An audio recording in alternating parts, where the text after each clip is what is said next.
The man who harnessed the invisible.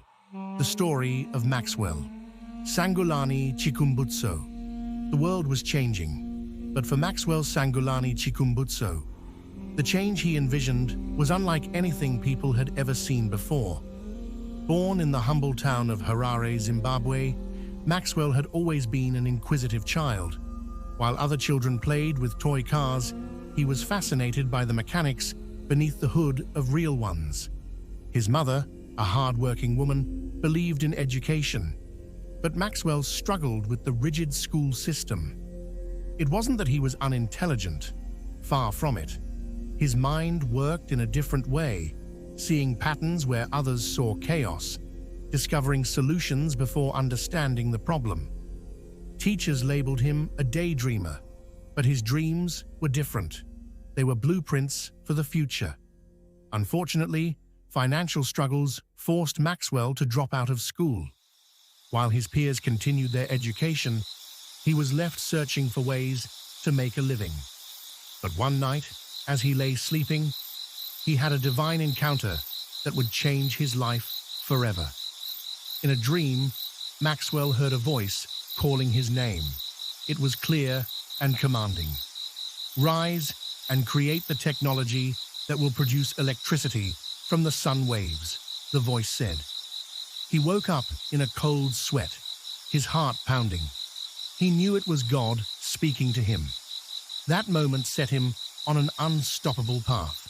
He had no formal education, no laboratory, and no financial backing, but he had faith, determination, and a vision from above.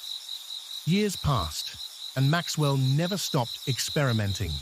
He built radios from discarded electronic parts and modified old appliances to run on lower power. But his biggest breakthrough came when he started questioning the very nature of energy. Electricity had always been harnessed through combustion, batteries, or the sun. But what if power could be drawn from the air itself? This idea consumed him.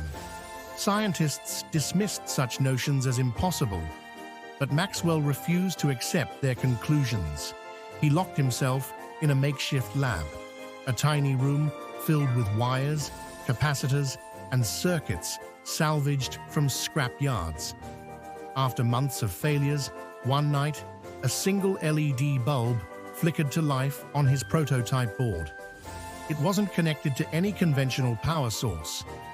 The device was drawing energy from the radio frequencies surrounding it. Maxwell's heart pounded in his chest. He had done it. He had created a system that could generate power from the very waves that carried radio and television signals. Maxwell's invention was groundbreaking, but innovation alone wasn't enough. When he tried to share his ideas with Zimbabwean authorities and businessmen, he was met with skepticism. Some laughed at him, calling his invention a child's fantasy. Others warned him to be careful. Big energy corporations wouldn't welcome such a disruptive technology. Still, Maxwell pushed forward. He founded Saith Technologies and began refining his designs. He developed self-powered television sets, a generator that ran on radio frequencies, and even an electric vehicle that needed no charging station. Word of his work spread beyond Zimbabwe, reaching investors and engineers from the United States and beyond. But not all attention was good attention. One evening, a mysterious black car pulled up outside his workshop. Two men in dark suits stepped out. They claimed to represent an international energy corporation interested in his work. They offered him millions of dollars, but there was a catch. He would have to sell his patents and cease development. Maxwell refused. The men left with polite smiles, but he knew danger lurked ahead. He began receiving threats, warnings to abandon his research. One night, his lab was mysteriously raided, key components stolen or destroyed. But Maxwell was not a man to be intimidated. He rebuilt, improved, and pressed on. Despite the challenges, Maxwell's work could not be silenced. His technology was too revolutionary. In 2015, he showcased a prototype of his self-powered electric vehicle, one that ran indefinitely without charging. Skeptics attended his demonstrations, expecting a hoax.